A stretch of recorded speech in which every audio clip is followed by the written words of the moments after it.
In 73 BC, in the heart of Italy, at the very center of Rome's Mediterranean Empire, a slave named Spartacus led a breakout from the prison-like conditions in which gladiators like himself were trained for the murderous and popular entertainment staged for avid spectators. He ignited one of the most violent episodes of slave resistance known in the history of the Roman Empire, indeed in the world annals of slavery.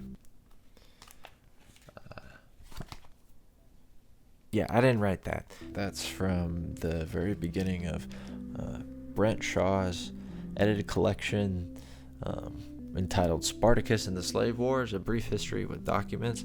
It's this really nice, neat little volume that discusses probably my favorite topic in the history of antiquity, which would be the various slave wars and rebellions that occurred during the Roman Republic. And since it's 1 o'clock in the morning on a Tuesday, I figure what better time than now to talk about slavery. The best known of the sort of slave rebellion events in the Roman Republic is definitely the one led by Spartacus, but it's definitely not the only time that Roman slaves rose up in rebellion to free themselves and kill their enslavers. But this revolt stands out in the historical record, not just because of its size, not just because it grew into a full-on war, because at the center of it was this recognizable Thracian slave who rose very far above his social status to become one of the most feared men in all of European history. And this particular threat of a movement of slaves with a charismatic leader figure is that the exceptional figures at the center of Roman history and literature now kind of have to deal with this unruly slave among their ranks. This is super interesting to me because Spartacus was of very little interest to historians until well into the 18th century. Spartacus was sort of recentered in the narrative of slave rebellion, in part because of writers like Voltaire, the playwright Bernard Sarin. He wrote a play called Spartacus, a tragedy in 5 acts that became kind of popular. Also because of this German philosopher and political economist named Karl Marx, and also by the historical relevance of slave rebellion, considering what was happening in overseas colonies at the time. So Spartacus was a hero figure who, like many from antiquity, is very moldable and adaptable and applicable to more contemporary moments. And as a younger man who was interested in ancient world and history, I was very inspired by him and his story. I read the Howard Fast novel. I watched the Kubrick film that was based on the Howard Fast novel. Now I'm a communist. Whoops. But really, the most important lesson I received here from my training as a historian, especially when he spends a lot of time talking about labor, what began for me sort of running into the story of this slave called Spartacus, who sort of emerged out of history despite his circumstances. What it did is it turned into encounter after encounter with historians and political theorists and writers and thinkers who sought to place a primacy on the ways in which a trans-historical series of underclasses forced their way into the annals of history. Names like Zinn and Finley and Lind and James and Thompson and Hill and Moody. It's changed the way that I see myself. I'm not from a line of academics. Most of the men in my family are in the building trades or fighting fires, with some exceptions. And everyone before that farmed for millennia. The awakening of my own class consciousness emerged from my economic circumstances and was ultimately forged by the catalyst of history. To no one's surprise, I spend a lot of time in theory, and so I wanted to get a good buddy of mine's take on all of this. He's an oral historian, which means he records conversations with individual people about historically significant events, in this case in the Central Florida area. That's actually how we met, talking about some labor organizing I got mixed up in last year. So I wanted to just ask Dan a very simple question: what he thought working people could gain from history. And he brought up a couple really important points. As a public historian, Dan is sensitive to the ways that a sort of historical chauvinism popularized by a certain type of scholar. I think it removes agency from historical subjects and allows for this kind of awful predictive history to become more common. That in order to sort of use the true gaze of history, whatever that's supposed to be, you cannot be among the great unwashed.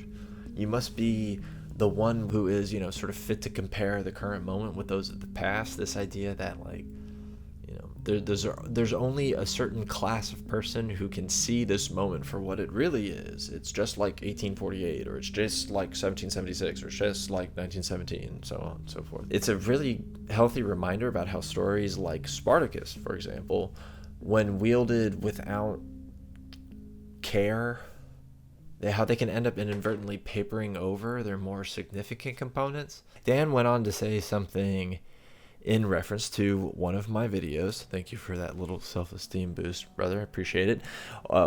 One in which I discussed historical memory and the idea that as the working class, we make our own history. And it's an ominous thought, because it means you have to do something. That there's the thought experiment of what would you do in this certain historical event? Well, you're doing it right now. What you're doing right now is what you would be doing during the years building up to the revolution,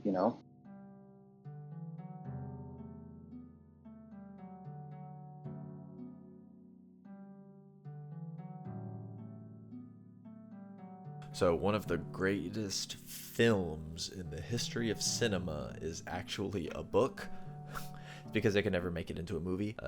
It's a book called The Black Jacobins, and it was written by the Marxist historian C.L.R. James, who I very briefly referenced earlier. This is someone every single person in the U.S. who currently considers themselves a socialist should familiarize themselves with. It's a book that tells the story of a mass slave rebellion on what we now call the Republic of Haiti, starting in 1791 until 1803. So a whole bunch of slaves rose up and freed themselves by forming an army that withstood attacks from the French and the British and the Spanish. All of this was under the leadership of a slave named Toussaint Louverture. Toussaint, especially for C.L.R. James, was cast as this kind of modern-day Spartacus figure, a very heroic and revolutionary figure that, not just despite of, but because of his enslavement, was able to sort of give new body to the ideas and spirit of his age to overcome, for all intents and purposes, a clear impossibility. For those of you who are keeping track, this is what we call dialectics. So as some of you know, I spend a lot of my personal academic study, as well as the tiny little bit of lecturing I've gotten to do for university students, discussing the lives of history's underclasses, slaves and slavery, workers and capitalism, workers and liberal government, etc. And I have been told that I get visibly excited when discussing the Haitian Revolution, which, fucking duh. This is an historical peak in the revolutionary spirit of modernity, and I swear to fucking God, if you want to experience the emotional power of historical narrative, then just take a second and imagine the French army on approach. They come upon this army of black slaves, and as they get closer, they begin to hear singing.